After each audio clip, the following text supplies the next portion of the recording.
But when a part of self is disruptive, it's like a glitch on the inside, then instead of trying to force that to go away. So most of my executive clients will say, make that go away. How do I fix that? How do I stop that? How do I, as if it's like an outlier, something outside of me that I'm fixing and making it go away, instead of where did I learn that and how was that adaptive at that time in my life? What do you find most often? With this podcast, what we're trying to do is have real, authentic discourse. Dr. Crawford, it's great to have you here today. We had a chance to meet, I think, over a dinner probably several weeks ago. And sat next to each other and got to know a little bit more about Enterhealth, and I got to know more about your background and the Crawford clinics, and I thought she would be perfect to have on here because, as I think I'd mentioned to you then, and I'll reiterate it now, Enterhealth, we started a podcast this year. It's called Treatment Redefined. And really the objective of it is to have really good, candid, authentic conversations around addiction, mental health, issues kind of in between there, really in the behavioral health world, but do it with sharp thought leaders. And I thought, I think you'd be great. And I know a lot about your practice, but I want our listeners to learn a little bit more. So I think it'd be kind of fun. Absolutely. To roll around on this together today. Love it. I think I could tell over that dinner we're a little bit of kindred spirits in the sense that we're trying to take more of a holistic, really deep-rooted approach to why people have the emotional issues that they do. And I felt like with the way you set your practice up and some of the things the different therapeutic modalities that you have, you're really geared to try to unearth and understand fully what are the root causes of what's going on with the patients that you work with.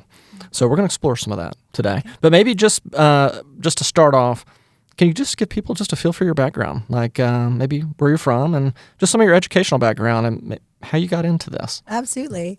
Well, first, I literally made a vow I would never go into psychology. I thought it was the stupidest profession ever. Nope. I am third generation entrepreneur. Our family, builders, developers from California, Monterey Bay, Central Coast. Sure. And that was my background. I went into acting, went to LA, had fun, got great jobs. And then I had a couple interesting experiences. And so I tried counseling for my first time.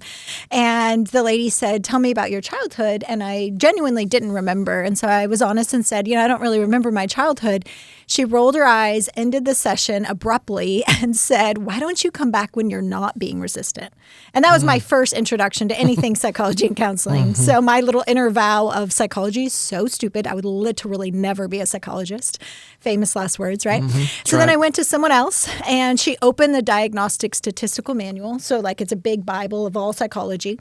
And in 50 minutes of sitting with me with no psychometrics, no information besides just a teenage girl talking to her, she said, and then listed major diagnoses. And so I left weeping, calling my mom saying, oh my God, I now have evidence that I'm crazy. So then I went to a third lady, and she said, oh, you have an eating disorder. I'm fat. Are you judging me? And I was like, oh my gosh. Again, intake. This is my literal first encounter with the field of psychology, all of which were terrible and super unethical. And these people are licensed professionals. And so I had no interest. I figured this is a dumb field. And then I went to someone else, and she said, well, let's pray and ask the Holy Spirit if there's a reason you don't remember your childhood. And so I had some trauma memories that surfaced. And it was like, oh my goodness, there are actual unconscious roots to these issues. I have a good family. I come from a really good background. I'm from Monterey, California, very lovely, beautiful space. I went to prep school. I was in sports. I, have had every advantage of life. I shouldn't have, quote unquote, have all these medical, mental health. I had autoimmune condition issues. I had just had so many issues, and it all felt piecemeal, right? You go to the endocrinologist for the hypothyroid and Hashimoto's. You go over here to mental health. You go over here to the psychiatrist. You go over here to the doctor. You go over here to your priest or your pastor or whatever. And it just felt so scattered. And so I felt my heart leap of I believe that there's a more streamlined approach. People don't need to be chasing 1,000 different doctors. And so I went over and had to eat my own words, became a clinical psychologist, and studied the beauty and the intricacy of how we are actually made. And it was lovely to fall in love with our design. I believe that we're not broken. And there's not something wrong with us, but there are misalignments. And so in really diving deep, and that's been the last 21 years of my life. I hate aging myself. So let's just say I started at 10, okay? That's good. So it's been a journey of going from everything from clinical psychology, psychoanalysis, inner healing models, medical models, quantum physics, and then putting that all back together and saying, let's create a very streamlined approach that just like if you went to the chiropractor and he said, your fingers are tingling, instead of society trying to fix tingly fingers, let's go back to the root of the pinched nerve in your vertebrae. And when that bulging disc gets addressed, your tingly fingers naturally go away. That's right. So that's our goal at Crawford Clinics. We've created a streamlined approach to target where is the misalignment. What's the issue at the unconscious root that once that is realigned and put back in position, you don't have to be in therapy the rest of your life. You don't have to symptom reduce the rest of your life and manage. There will always be, something in a growth area, but those major misalignments that people are limping through life, I believe there's upgrade available. And so that's where we have trained our team. And now we have certifications to train coaches as well as therapists. And then we have an integrative medical doctor. And so she's doing at the energy level, not in a new age way, but in like a quantum energy way. And then all the medical ways that our body gets misaligned, the harmony gets disjointed. And so we can unpack that more. But that's been my journey of really respecting and restoring honor and dignity to how we're made, what goes wrong, and then the strategic process of upgrading people back to their original design. Yeah. No, that's really unique. It's a very novel approach that you're taking. So kind of let's unpack it just a little bit. So Crawford Clinics, give me a feel for what are the professionals that are in there? Are they counselors? Are we talking about LCDCs? Are we talking about master's level therapists? Combination of the two, PhDs? What's kind of their training, certifications? Just trying to get a feel for what are the services and then who's delivering them? Absolutely. Yeah. So we have several psychologists. We have our integrative medical doctor, which we're always looking for more. She's training more people. We have licensed professional counselors. Everyone is trauma informed. So they're all certified in trauma because whether it's a big case trauma or a low case, we believe trauma is usually the root at most of our misalignments. And then we have licensed clinical social workers, and then we have life coaches, and we have business coaches. We have couples counselors, family counselor, and then child play therapy, including EMDR, which has been really fun to get the little kids. And so putting the family unit back together and children growing up with, there's a symptom that's like subtle, and instead of waiting and going, they'll grow out of that, let's address it, resolve it, and get the family unit around health. And so that's been really rewarding. We're trying to take the same model of restoring self cohesion and see where we can adapt in culture to be as streamlined as possible. Like, where can we match your business needs, your executive team, your marriage, your children? So it's all wrap around. We'll work with organizations, go in, meet with their executive team, and we have Crawford Care, which is where an organization will partner with us for their mental health services and executive services so that they know the quality, that it's not just that basic lay counseling that you talk about your issues for 5,000 years and blame somebody else and I'm a victim, but really getting to the root issues so that then you get back to peak performance. Yep. Interesting. Very interesting. Okay, so you hit on restoring self-cohesion. Yeah. This is a treatment model. Give us a feel for what is this like? Maybe use me as an example, although I don't want you to fully evaluate me today. We might be here a while. But let's kind of walk through, what is this process like? Because I'm trying to kind of compare it in my mind to other modalities. A lot of the therapists that you meet, and I've been doing this for a while well, but I'm not a clinician. But, that's cognitive behavioral therapy, mindfulness, different. What are we talking about here, and how is this a little different in the process? Absolutely. What would the patient experience be like? Yeah. So ironically, it's not actually creating something new. It's creating a way to conceptualize. What that means is kind of like how there's Western medicine and Eastern medicine, where Eastern is like trying to get your body to heal itself. Western tends to be a little bit more medication leading. Our job is, instead of just going right after the anxiety, the depression, the addiction, the relationship issue, going, what is the conceptualization, or what is the frame of the inner world? So we integrate cognitive behavioral because those skills are brilliant. We'll use DBT, dialectical behavior therapy. We'll use EMDR, a trauma-informed protocol. We'll use internal family systems. But all of those, if left by themselves, it's almost like they're competing with each other. That's right. And it's like you're shooting from the hip.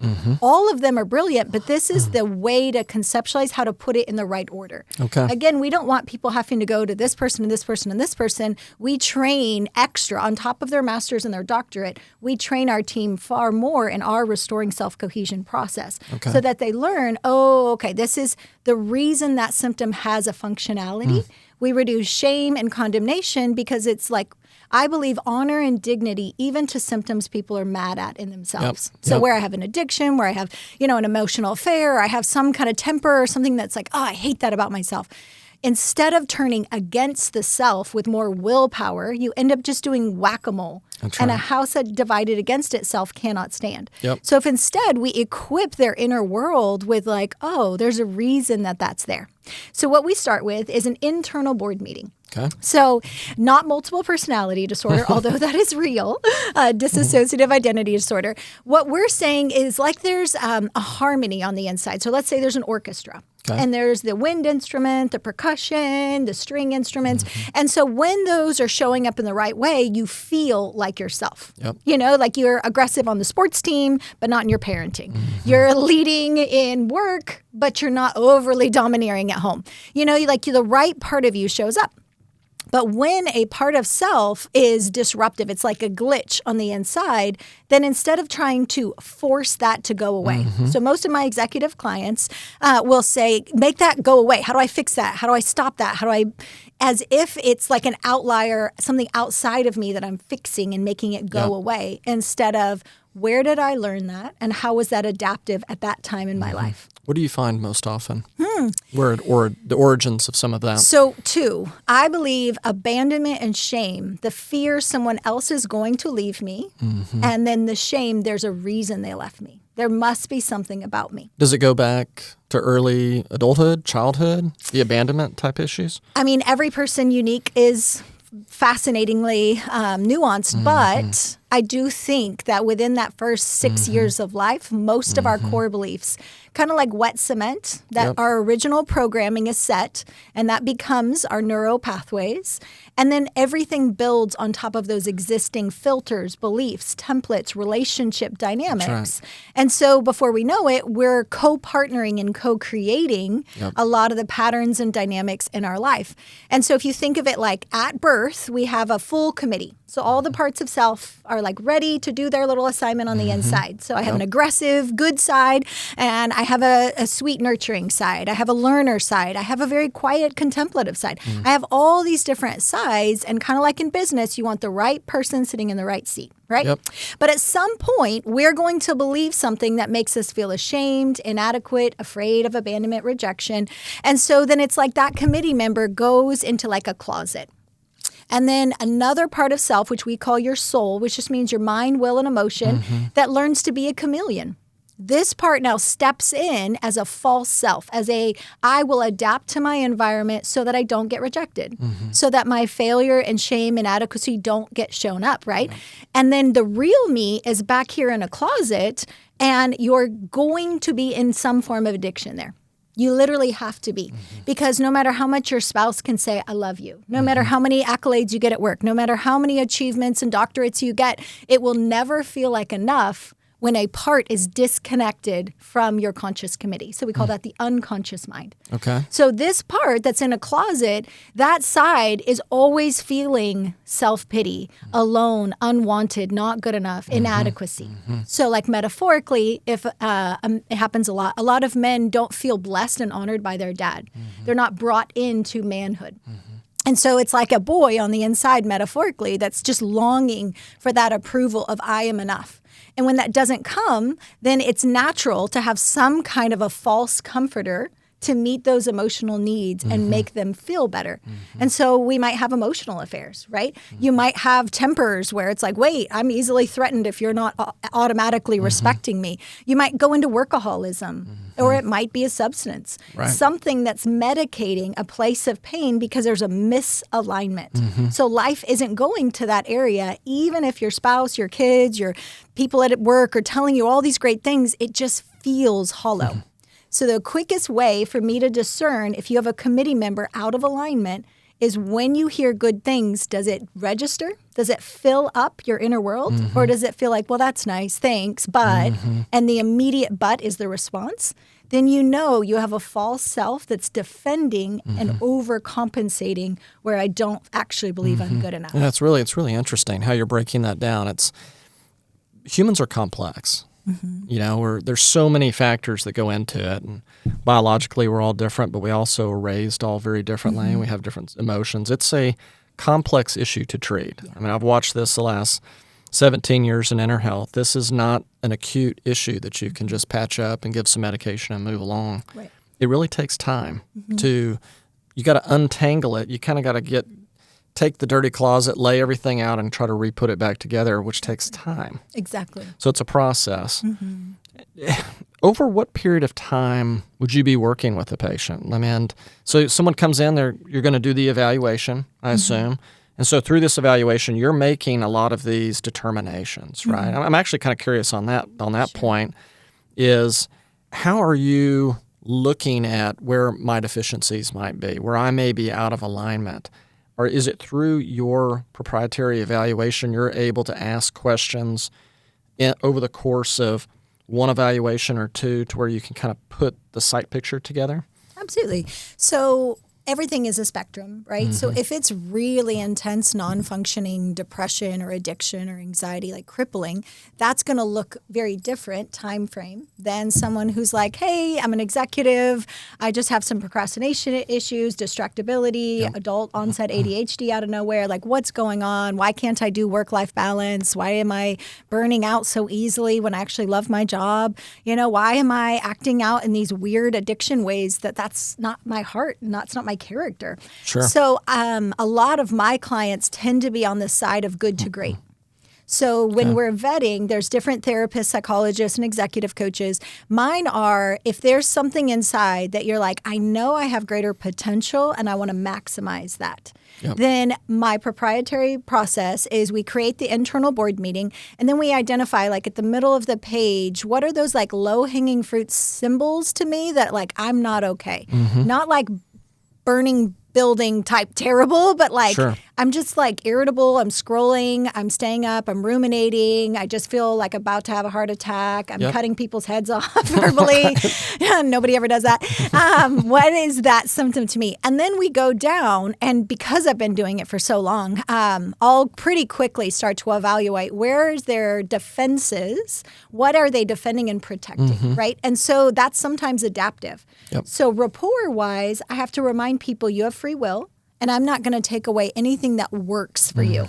We're going to actually upgrade so your whole system is robust versus relying overly on your grit and your work ethic because you have gutted your way through life, and that's not the only way. You can still be super successful, but also enjoy quality time and laugh and have fun and go have hobbies and interests.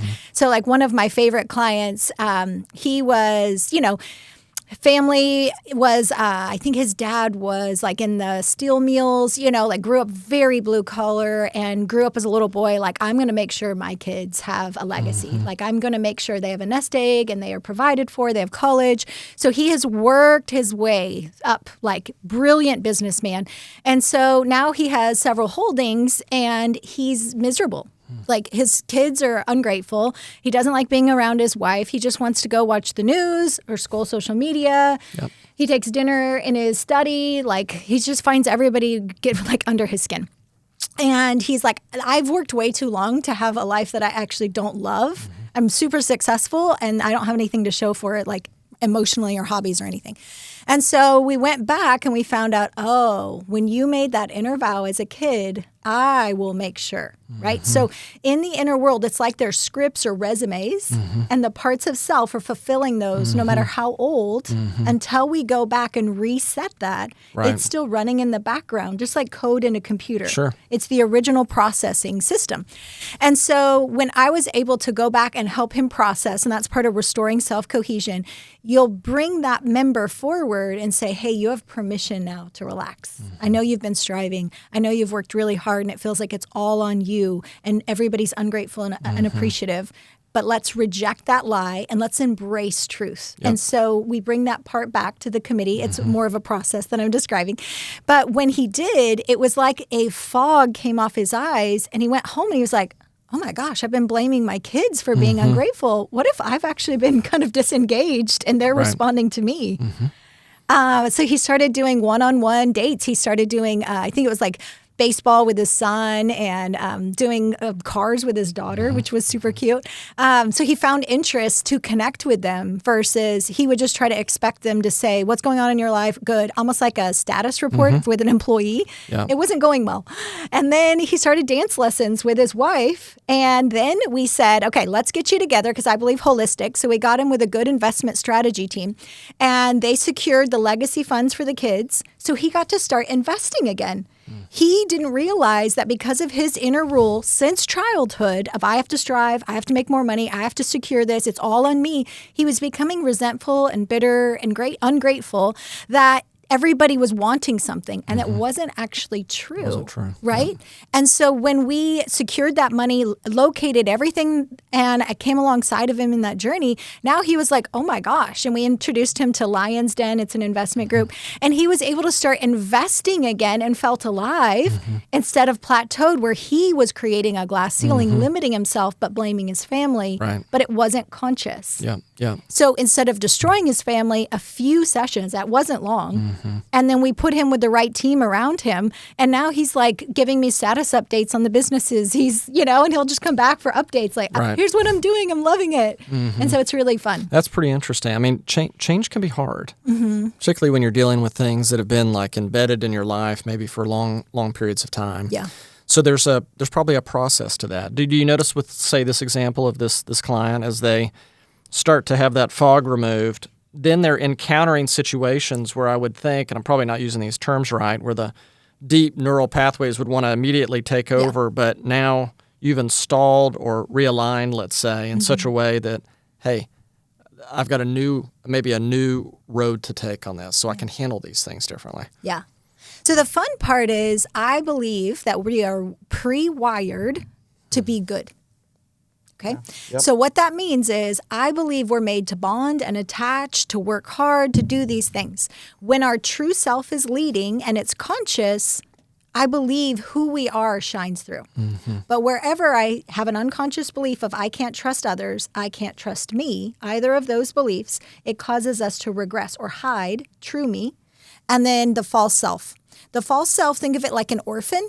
And it self-protects. It's bitter, it's sharp, it's resentful, it's people-pleasy and schmoozy in a hollow way, not in a genuine, I care about you, how are you actually? Yep. And so that's where a lot of people's knee-jerk reaction, that they're like, man, why do I go to counseling? Why do I go to coaching? Why do I do these things? And I still have that like edge that comes out of me. I'm still kind of sharp or dismissive, or I still have these inner narrative that I'm like, man, that's not very kind, Right. And so when we've switched it, the coolest thing is most of my clients don't feel anything during our work together. They later come back and they're like, I didn't have a reaction. Like I didn't blow up. I didn't have fear or anxiety. I didn't have a panic attack. Like I stayed confident. I felt like a in-charge adult. Yep. Like another client, brilliant founder, CEO, and he would walk into the boardroom and amp himself up. He had done tons of coaching in the past. So he was like mindset work, and yet he would still feel like the kid having to prove himself and qualify himself to be in that room. Sure. And so he would sweat and his adrenals were jacked up and he was like burning out. And it wasn't fun to lead the business that he's the founder of. Right. And so when we were able to go inside and go, oh, you're in 6th grade. You felt humiliated by that teacher. You felt like you were behind. There was some learning differences. And in that moment, there was a script created. I am not smart enough. I cannot do this. True self, step back. And the imposter stepping in front to compensate, I am smart. I do have what it takes. And he would bow up and he would try to impress people and they would always see through it. And he felt like just such a fraud. And that's stressful. Yep. That depletes our energy reserve. And so when he was able to switch that, we identified that 6th grade memory, the part of self holding that. And it's like you're rewriting the code metaphorically. And that part comes back to original design and his soul steps down, no longer being a defender. Then he came back and he's like, I didn't have to amp myself up. For years, I've had to do all this mindset work. I've had to visualize. I've had to do all this. Like I just organically felt like I am the owner of this business. I am smart and qualified. And he felt like he belonged in the seat that he had earned. So those are those moments where a lot of times my clients don't feel anything during it, but they come back and they're like, whoa, internally something shifted and I don't have to work so hard anymore. Do you think we're all a little bit out of alignment? Yes. Myself included. I just had to ask. Of course. Because you mentioned, we're all born basically with a sense of good, right? Yeah. And I'm listening to you unpack this. And as you go through life, life is life, right? Yes. You've got all sorts of factors that influence you as you grow up. And some are good, bad, in between. But we're probably all a little bit out of alignment to an extent, right? Yeah. So patients that are coming to see you is, hey, you're giving them a way to look at this and help them get back into alignment. Now, once they're there, you're basically saying, listen, they've learned the skills to sustain moving forward to an extent, For the right? most part.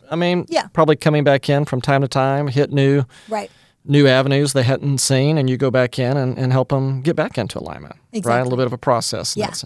Okay, so let me ask you, just kind of jumping around on this, where do you feel like, because you've mentioned soul a few times, and I'm curious, and deeply, on a personal level, I'm kind of curious, where does the faith component come into this in your mind? Yeah. How do you approach that with your patients? Absolutely. So our clinic, on the inside, many of our providers are Christian, and so that's our faith. We try to be hospitable to offer the comfort level of whatever our clients are asking for. But when we're asked, and if somebody wants that, then we'll integrate faith. So for us, I'll picture your body as like your earth suit. Okay. And so that's the neurological hardwiring hormones responding to both the soul and the spirit. So to break that down, the soul being my human mind, will, and emotion that's been impacted, hardwired based on my life experience on this planet, right? So we learned to, in America, drive on the right side of the road. We learned to not pick our nose in public. We learned to not belch at the table. We have social norms. I speak English because the people around me spoke English. Right. I also picked up family dynamics and unspoken rules and norms and roles that we all just kind of pick up, right? And so that's the soul. It's my human mind, my human will, and my human emotions. Okay. And then I believe you have a spirit man. So that's your true eternal self. When people talk about the soul, I actually think often they're really meaning their spirit. That's the eternal you that you feel the most grounded and like yourself. So the feeling comparison of if you're driving in a car and you're on a back road and your hand's out the window and you're just so at peace and you feel centered and grounded.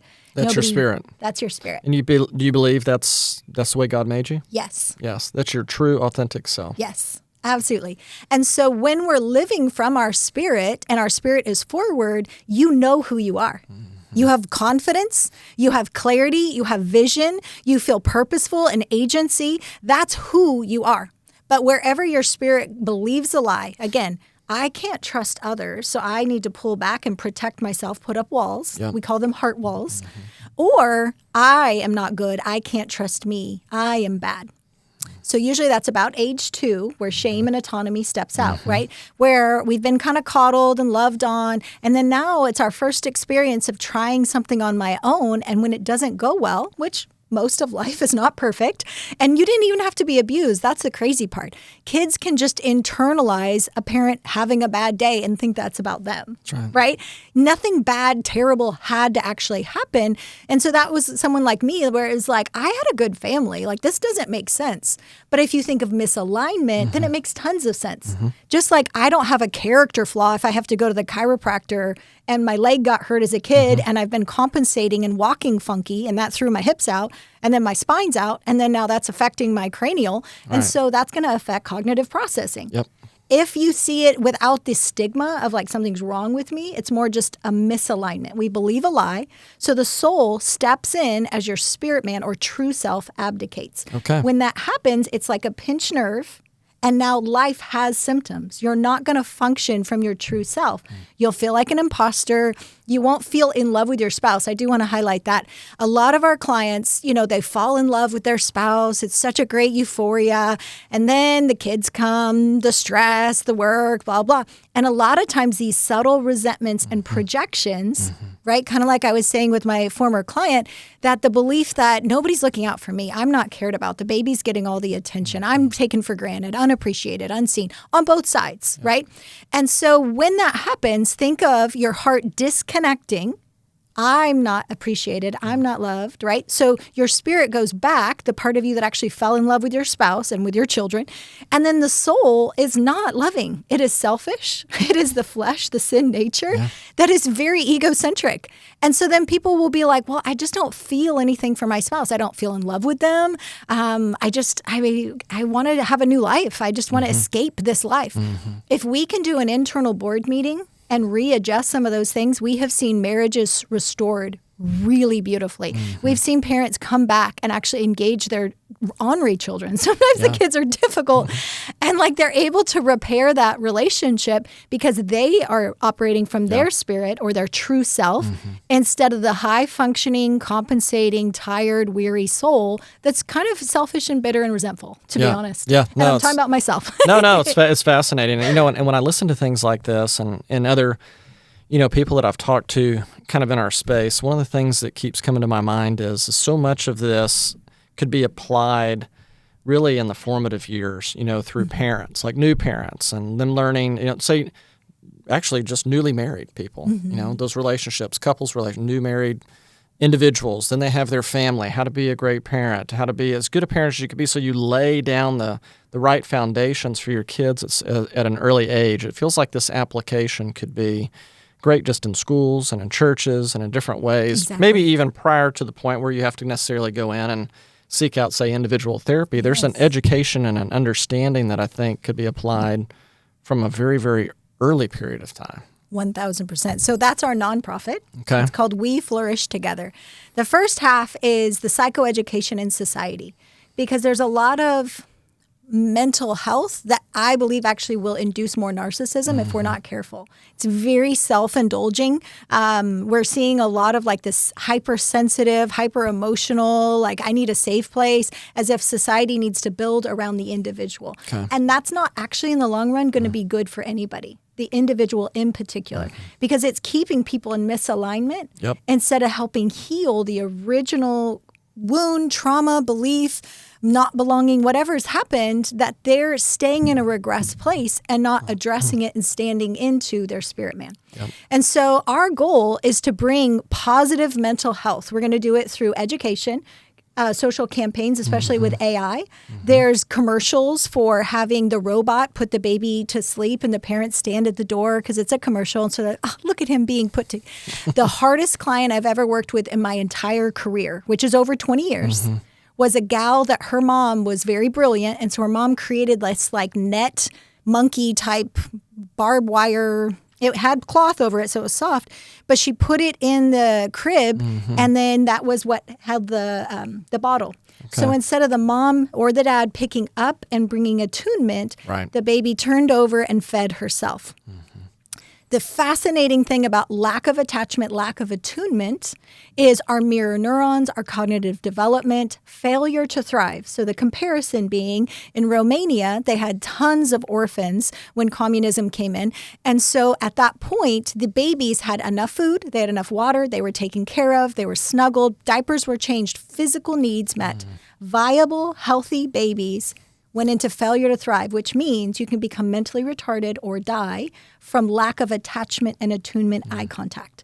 Wow. So the research of even the still face experiment of someone being on their cell phone or tablet while the baby is trying to attach and attune.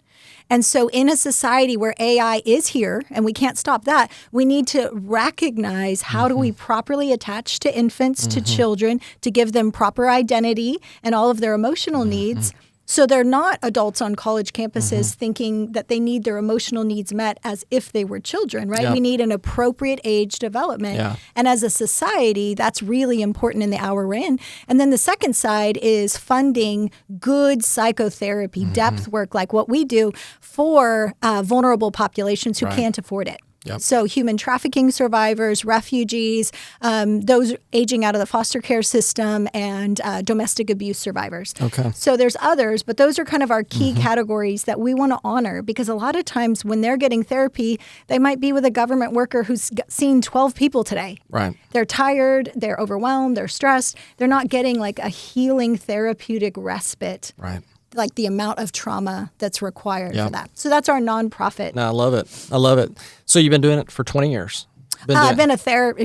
therapy for 20 years, yeah. So 20 years is an interesting time period to be doing it, because we've had, like you were just hitting on, a lot of the technology advancements have come along during that 20 period. You know, I've got 3 children, 23, 22, and 18, and my girls were really on the outer cusp of being able to grow up without necessarily having all of the technology right in front of them. So they got to play a little bit like the way I think a lot of children my age got to play growing up. You know, they were actually using creativity, and there was a lot of interfacing. This generation growing up right now, you know, that's young, they're growing up with the phones right in front of them and the tablets and all the entertainment, and not as much of that attunement, I think, to mom and dad. Right. So the timing of being able to address this seems like it's almost perfect. I don't know what the repercussions of all those things are, but I can't imagine them being good, because I think at a basic human level need, we have to have, like you were talking about with the babies and being fed, they need to be with you. They need to know, I mean, you're their safety, their security, and they have to attach to you. And I think when you maybe gloss over, though, not really gloss, but you miss those opportunities, I don't know what those downstream emotional consequences are. We may be just now starting to see some of them. Absolutely. I wanted to kind of hit on some of that with you, because you know you've been doing this for a while, and you're in actually an interesting part of the Metroplex too. I would call it kind of over in that Keller area, correct? South Lake, Keller, kind of more of one of the like higher performing pressure cooker probably areas of the Metroplex, right? And I was having dinner last night with some folks that were from the Park Cities, Preston Hollow area. And we were just getting into a very interesting discussion around, like, what are you seeing with these families? And it's so much pressure not only on the parents themselves, but on the kids. Yes. And they're, you know, on the surface, right? They're in great environments. They're in great neighborhoods. Kind of like you were talking about with some of your examples. It's maybe as a father or a parent, you feel like you're doing everything right. Yeah. I've provided, right? And this generation growing up, say my age and people a little older, you know, I'm raised by a baby boom generation. You know, I like to tell people I was raised by a Marine from Abilene. We raised a certain way. And, you know, but this generation kind of coming up, it's a little different. Like how I interact with my kids is a little different than maybe how I interact with my parents. Not that it's good or bad, it's just different. Yeah. But when you look at some of these demographics that you work in, what are you seeing here? What's going on? What are like the root cause issues that you feel like are hurting these families, hurting the moms and the dads and the kiddos? What is it that's really driving a lot of these behavioral challenges? Yeah. Reason I ask it is it's been on my mind, you know, since last week with everything that happened with Charlie Kirk, and just, you know, ad nauseum, it seems like the sight picture of this troubled youth that is distracted into gaming and all sorts of stuff. We got identity issues. These are issues I didn't necessarily weren't in my face growing up, right? But now they're everywhere. And maybe it's exacerbated by media too, to an extent, because it's in our face. But I do think a big portion of it is real. Oh yeah. And so I'm just trying to get a feel for what is it you're seeing on the ground with the families that you're working with, and what do you think are the root challenges that, like us as our community, because I think it starts in the household with mom and dad and community and build out from there, that's going to allow us to make material change and helping this youth be able to grow up and be independent and hopefully have families of themselves if they can, and leave a generation behind better than the one they came into. Absolutely. So there's a million things we could say, but if we boil it down, I would say one of the biggest factors is we have become so goal-oriented in something that we stop being fully present with ourselves and fully present with our spouses, with our kids, with our family unit, or at work. And so without being fully present, because your phone can give you all of your emails, like your watch can give you every update. You are constantly on. And so without a digital detox, again, that's kind of the stewardship of technology happening so fast. That's right. That as humans, we just absorb and take in and we adjust, and we're brilliant. We're able to do that. It's really fascinating, our ability to adapt. But the problem is there's always a blind side that if we don't know how to steward it, then there's a cost. That's right. And so when a family becomes, okay, we have to get them into college. We have to get him into career. I mean, one father was flipping out because his 5-year-old had poor table manners. And he's like, how are you going to apply for a job? And it's like, he's 5. A lot of pressure on that 5-year-old. It's a lot going on. He's literally 5 years old. Yeah. And so like the lack of presence, I think, with ourselves causes us, without realizing it, to miss the nuance of personhood and presence in the moment. Yeah, being able to be present is huge. Fully. And it's hard because people are physically there. They're physically sitting in the car with them. They're sitting at the dinner table with them. They're going to the restaurant. They're going to the amusement park. We're going to Maui together, everybody, and you will like it. And we're here. But if we, as the adult, don't disengage, digital detox, check in with our own heart. I had a day, I know this might sound weird to your audience, but just watching everything on social media, I stepped away yesterday and I was like, I think I just have to cry. The vicarious trauma of watching a human being be taken and then people laugh about it. I'll tell you. I can't. I literally can't comprehend a world that can mock a father and a husband. Even if you don't agree with them, that's a human. That is a literal human being. And now a whole society has seen a public assassination. And psychologically, I don't want my heart to grow cold. No. I don't want to become numb to reality any political I front. agree. That's one of the things that bothered me. I mean, on so many levels, and it was a horrific thing to say. But with technology, I'm on a big, giant text string with my family. And before I had even seen anything, I see these texts coming through and, little eyes and young people are seeing things that I wish they never would have seen. Right. And some of the images out there and videos were absolutely horrific. Yeah. And, I'm an adult. My kids are just becoming adults, and I was having a really hard time with it. And frankly, it bothered me. I would say for a good 2 or 3 days, I kind of just carried it around. And I don't know that, it's traumatic to see. It's probably it's like I was talking to my father, he was a Marine, served in Vietnam. It's like you're seeing things in war that you're going to carry the rest of your life. Absolutely. Right? Your eyes can't unsee those experiences. Right. And it made me sad that, my little 18-year-old boy, I guess he's a man now that he's 18, but his eyes saw those things. And those images will never go away. Right. But beyond that, what bothered me even more about it was just I found myself scrolling through the comments, reading what people would just have the audacity to, hide behind a screen and say, because I think they think that's, that they can do what they want when they're anonymous to some extent. But it feels like there's a desensitization, if I'm saying that right, amongst all these things. And it's a little troubling because it's a very emotional issue that just happened. It's a life that just disappeared, leaves a family behind. Right. And my kids, just for the sake of this, knew a lot about him because he targeted the youth. They've been following him for years. They were devastated to see this happen. Right. And I think I'm like probably many millions of other people. I found myself just scrolling through, watching video after video after video. I went through it most of the weekend just watching how he handled a variety of issues. And I think he handled a lot of that, it's my personal opinion, with a lot of dignity and respect. And you just eliminated one of the brightest minds that's probably walked the face of the earth. Yeah. Just like that. Right. And I'm wondering, what do we think causes people to do things like that? Yeah. And then have a whole onslaught of people, even, Hollywood type figures all the way down to just people wanting to hide behind a screen to write comments, feel like it was justified or it was okay or you could even mock it. Oh my gosh. Something wrong with that. Yes. I think we can go back to Bandora's research decades and decades ago, where social cognitive modeling, that when you show children Bobo the doll, the cute little doll, then they play with it, they're nice, or they ignore it, they don't even notice it. And then they take the children out and they have an adult punch Bobo the doll, and then the children come in and they punch Bobo the doll. You didn't introduce that until now. It's a concept, and now I've modeled that behavior, right?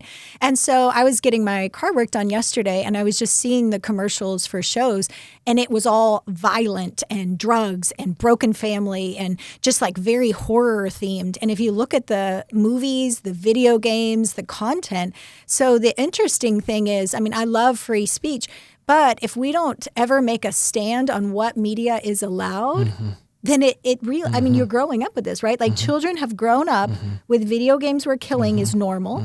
They've seen it in movies. So the breach of it being real, but I'm still watching it on a tablet, I think psychologically it must be very commingled. Right.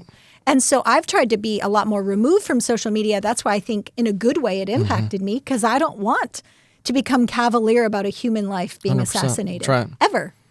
On any aisle, nobody. Like, that's just not a good thing for a society to become okay with. Rome was soon destroyed after the Colosseums when they're publicly laughing and mocking when Christians were being eaten by lions. Like, there's a destruction of society that comes shortly after you destroy the value of human life. That's right. On any political aisle. That's right. So if we don't ever take accountability, like we have the rating system for like nudity and violence and all of those things, I think there needs to be a review of what are we allowing in video games, what are we allowing for children to be exposed to, Right. Because psychologically, I don't know that they're seeing the difference. And now we're seeing the 20, 30-year-old that's Right. grown up with that, and their conscience seems to be seared that it's funny or mocking rather than a human that they're connecting. I totally agree. And I guess I try to simplify these things and think, how do you really make a material impact on this? And to me, it goes to the family unit. And that's easier said than done, to be honest with you, with technology and kids and having had 3 of them. And as they go through their teenage years and young adulthood, it's a fine line there between keeping, say, the phone and things out of their hands and then like socially ostracizing them. Yeah. Right? Because this is how these kiddos communicate. And so I feel like as a family unit in the communities that we run around with, families have to be somewhat aligned on some of this. And it's some responsibility there, I think, in those family units. That's why I think like the work that you do, the types of work that we do in Enterhealth with our patients and families, you're trying to help teach some of these parents, including myself. I feel like I'm always learning, actually. I learned more as my kids gotten older than I did when they were younger, that's for sure. Yeah. But they need to learn how to really be a good parent and keep some of these things at bay. Even though it might make the child unhappy, it's good for them. Can I share a very clear illustration? Yeah. So a lot of families want to be a friend instead of a parent. Right. Because they want to be liked. So the generation before, it's like, you guys are mean, pull yourself up by your bootstraps. Like, that was not a nice parenting. So the pendulum swung too far into permissive parenting. So here's an illustration of a very real CEO. And she was the party house. The family was like, as long as you're doing it in our house, it's totally fine. They were affluent. And so she would come home totally high, her shirt backwards. She's vomiting. She's getting raped in her bedroom. But her parents were just like, oh, she's just like hanging out with the kids. Like, they didn't ask, they didn't check in. They were physically in the home where their daughter was becoming addicted and violent things were happening to her at such a young age. And that's one of many stories I've heard. Fortunately, she's successful and doing well today, but she had to go through addiction withdrawals for a really long time, because when any addiction of any kind gets introduced really young, that becomes your coping. Right. And so to now have to actually like develop a coping process separate from any kind of addiction is really challenging. Absolutely. And so she looked back at that going, I can't believe my parents didn't love me enough to say, get the F out of my house. Like, what are you doing? What, like, where's my daughter? Is she okay? Like, they were so permissive and indulging and wanted to be liked so much that they didn't actually parent or protect her. I have never, ever had a client look back at a permissive parent who was like, well, I don't want us to not, I want you to like us. We'll give you the cell phone. Every single time they've looked back and gone, man, that actually told me I wasn't worth protecting. And that was the opposite of what the parents wanted, right? The parents wanted to be liked, but the child said, I am going to literally run off a bridge and watch. Are you actually going to catch me? Like, are you going to protect me? Are you going to put some kind of boundary on my life? And when you don't, it tells me you don't love me. Right. Every time. That's a multiple. That was just an extreme example of a client that I've really enjoyed working with. And so she's rebuilding her life, and it's beautiful to watch now, but she had a lot of really tough years of addiction because nobody was there to create those safeguards. Yeah, it's interesting. I mean, it's a little can be a little counterintuitive, but children like boundaries. Yeah, it's actually conveys safety. It does, right? Inherent worth. The second story I'll say is after 10 p.m., no one needs to have their cell phone. Like, the bad things happen after 10 p.m. Like, I mean, we have people that I've worked with, a young lady that I think, I don't want to misquote, I think she was 12 or 13. And on Snapchat, she started getting DICK pictures from men. Yep. And so she was like, I don't know what to do with that. And my parents love me, but they're busy and they're in bed and I want to be liked. And the same girl, and it's happened multiple times to different people, but the boy will send something and say, hey, if you want to be my girlfriend, you'll do this for me. Send me a nude or whatever, right? He screenshots it because on Snapchat, the girl thinks, or the guy, it happens on both sides, but they'll think nobody can see this, right? Because the pictures disappear. If they screenshot it, then he blackmails her. This is super common. And then he says, if you don't give blowjobs to my lacrosse team tomorrow, then I'm going to spread this everywhere. All the teachers, the parents, everybody's going to see your nude picture that you're aggressing and sending to me. And so then she ends up in a compromising position at 11, 12, 13. Like, this is not a one-off. So when you were asking earlier, what is happening? After 10 p.m., no child ever, adults do not need to be communicating with technology after 10 p.m. because every horror story is usually after 10 p.m. After 10 p.m. And I don't know why. I'll literally just, at this point, I ask. I was like, oh, when was that message sent? 11:59. Yep. 2 a.m. Okay, then we don't need it, right? Yes. Secondly, I would say the safeguard of having a family plan. Okay. Where there's a knowing that even though I can text and have fun with my friends, that there is somebody who is going to see and read these messages. Yep. We highly recommend that. Again, not popular. Kids don't like it. They can still talk to their friends, so they're not socially isolated and awkward. Yep. But there is the awareness. There is an adult who is going to be reading this. Yes. Yes. And the keystroke is another option where there are safeguards that you can see what the messages are for the ones that disappear. Okay. So that's another safeguard. Very, very interesting. Love it. Okay, let's transition just a touch. I want to go back to a few things that you and I have talked about. We talked about it actually at our dinner that we met, which is, one of the things that we've tried to do in Enterhealth this year, and it started a few years ago, actually post-COVID, and just realizing that when it comes to like psychiatry in general, because in our space, which was providing residential and outpatient treatment for addiction, mental health, you have your therapy team doing all of the deep work therapy issues. Then there's let's call it the medical component, which for up until now and for many years has really been done by psychiatrists. Okay, now psychiatrists are medical doctors, but they're not necessarily trained in much really below the neck. And what's been fascinating is we've been doing some trainings on this starting last year into this year, and then we launched, there's different terms of it, but we call it kind of functional integrative psychiatry, which is the idea that we're going to, from a medical standpoint, really try to look at what are the root cause issues of why you're having the symptoms that you do. So when I talk to you and I listen about your approach and in your practices and how you guys do things, it is a perfectly aligned with what we're trying to do from a medical standpoint. Because there's the therapeutic deep work root cause, which can create, as you know, physical symptoms. Yes, absolutely. There's also medical things that are going on that if you don't look into them objectively, you could be diagnosing the wrong problem. And so, we had a on our previous podcast, we were talking to our integrative doctor, and I was going over this with her that, if you don't diagnose the right problem, then your treatment's going to be off the mark. Yes. Period. So Exactly. it kind of starts with, what are the problems we're trying to solve? Okay, if we can start there, then we're going to have the treatments that can solve these problems. We can develop the treatment plans and everything that comes therewith. Mm-hmm.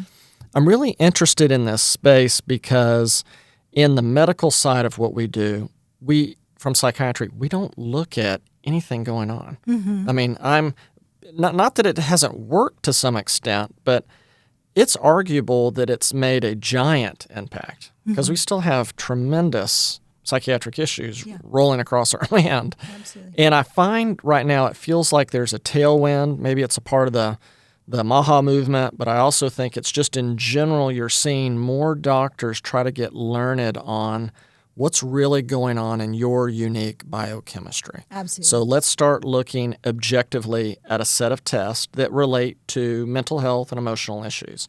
And if we can understand what those biomarkers mean, and if there's deficiencies, what's the correlation and what we should do, then we might find out what's really the root cause of your symptoms. Instead of just treating symptoms with medications, can we actually understand what the root cause of those symptoms are in the first place? And my thought is that Western medicine is actually great at a lot of things, acute issues, surgeries, traumas, things that have happened, we can put you back together well. When it comes to more, say, chronic related issues, Right. and I'm going to put like behavioral health and mental health and addiction kind of in that category, Sure. I don't know that over time we've done as well of a job in that as we should have. Right. And so if you can bring some of this, the word alternative I think can be misinterpreted, but these novel, maybe even old school approaches, maybe the way medicine really should be practiced, but bring these newer ways of thinking to an extent together with the best of Western medicine, Right. I think you have a chance to maybe hit your target of what's really going on medically with these patients and be able to provide better treatments that hopefully in our space will allow them to be, in recovery in a more sustained way long term. Exactly. And I feel like the therapy part, the deep issues and the root issues you work on, combined with a psychiatrist, a medical doctor, a trained physician in the world with the same line of thinking, probably gives our patients the absolute best chance to have an accurate diagnosis and correct treatments. Absolutely. For sure. So that's where at Crawford Clinics, our integrative doctor runs a brain scan at the beginning so that then we can target. And it's really cool because you'll do the trauma work where we've learned, just like you guys, to put the medical back together with the psychological. And so we've been ruling out where are there parasites, mold infestation, environmental toxins, inflammation, thyroid issues. Thyroid and diabetes are known precursors for mood disorders. Right. And it's egregious how many times people are put on a psycho farm without ever ruling out, like, is there a physiological health condition? Why your That's hormones exactly right. and your endocrine system are just jacked up? Are you in adrenal fatigue? Are you actually nutritionally deficient? Ironically, we eat so much food, but you may not have enough nutrition because we eat processed food that's been overheated. It's been metabolized in very odd ways. And then there's leaky gut. There's things that are causing our cells to be unhealthy. Our body is constantly inflamed. And so that will take away from cognitive processing. 100%. And what most people don't know, because they'll usually go to Dr. Google first and then they'll come, right? And they'll say, here's my issue. I have this diagnosis. And we're like, cool, that symptom is very real, but let's find the original source of where that's coming from. That's exactly right. Not that ADHD is not real, but ADHD looks the exact same as someone who has anxiety, depression, and repressed trauma. So if we're not processing our traumas, anything that's making us uneasy, scared, overwhelmed, afraid, imposter syndrome, or things that are making us feel hopeless and helpless, then you're naturally going to have a glitchy brain. The brain can't process at a high level with focus, concentration, recall, and memory if it's flamed in the back That's right. and it's trying to suppress and whack-a-mole a bunch of things on the back end, so then you're going to naturally have a brain that's underperforming. Again, not saying ADHD is not real, but we need to be a lot more thorough and holistic I couldn't agree more. in addressing what is the source of that symptom. And if we address some misalignments internally, and then we deal with the addiction principle of phone addiction, media addiction, and then back to the little kids that are growing up with addiction. Media addiction is very real. And then you'll see withdrawal symptoms when you take away their tablet. Just like an adult that you take away their bottle, like little kids are growing up not being bored. And that means not being imaginative and creative or distress tolerance of, I have to deal with something I don't like, just like the rest of the world. Right. If you constantly indulge because you don't want to hear them upset, then you're actually regressing or keeping them stuck developmentally. And then adulthood gets real hard when there's a lot of delayed gratification and boredom and doing things you don't like, but it goes toward a larger goal. Yep. So we're enabling things at a very young age that are under-equipping them for adulthood. I couldn't agree more with what you just said. You know, it's interesting. I was thinking about it, not to belabor it too much, but as I listened to a lot of the thinking by, like, say, Charlie Kirk, it made me think about some of the great philosophers, you know, the Marcus Aurelius and Plato and all those guys that lived back in really that time period that was pretty close to the time period that Jesus was around. And how, if you read some of their writings and their thinkings, they were so brilliant. So their depth of thought and ability to think and extrapolate was extraordinary. Yeah. And as I listened to Charlie, I thought, it's like a modern day philosopher, the way he thinks. But I also think it's a product of, I think he's a genius. I think there is truly, he was born with a beautiful brain, but he applied it, you know, and he used it. And I feel like so much of technology makes things a little bit easier, you know, and AI may help you get there more quickly. But I think we were given the brain for a reason, which is you got to use it. Yeah. You got to exercise it. And sometimes the answer isn't just, I got a question, I got the answer 2 seconds later. It's, you need to think through it. Right. And at the end of the day, when you go online and you look at everything that's in AI, it is what exists today. Exactly. So our human development and everything that we've created across the land has come from new ideas that haven't been thought up yet. That comes from the human brain. Yep. And nothing will be able to replace that. So I hope in due time we never really lose sight of the fact that we need to exercise that thing.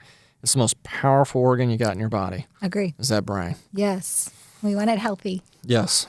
Well, okay, I want to ask you just a couple of little final questions as we wrap up today. But as you look out from your vantage point, you've been practicing for 20 years. You built up Crawford Clinics. Y'all are doing, I know you outside of this, y'all are doing some extraordinary work, and I appreciate everything that you do.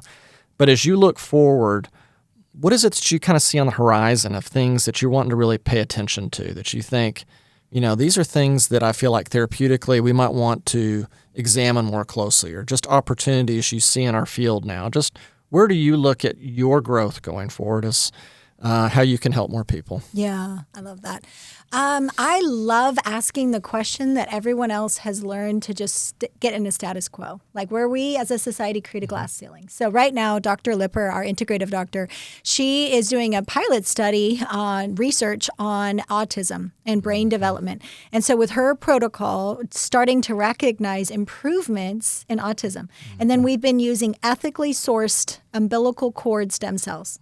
And so combining that and putting that together with good trauma-informed therapy like Restoring Self Cohesion, it's been really fun to go, well, what else can we do? So a lot of my clients are either professional athletes, they're executives, performing artists. And so just the natural amount of like pressure that people have in those high-achieving fields, getting everything from the autism spectrum all the way over here into high-performing influencers. Right. So that's my joy, is getting to say, all right, there's a glass ceiling.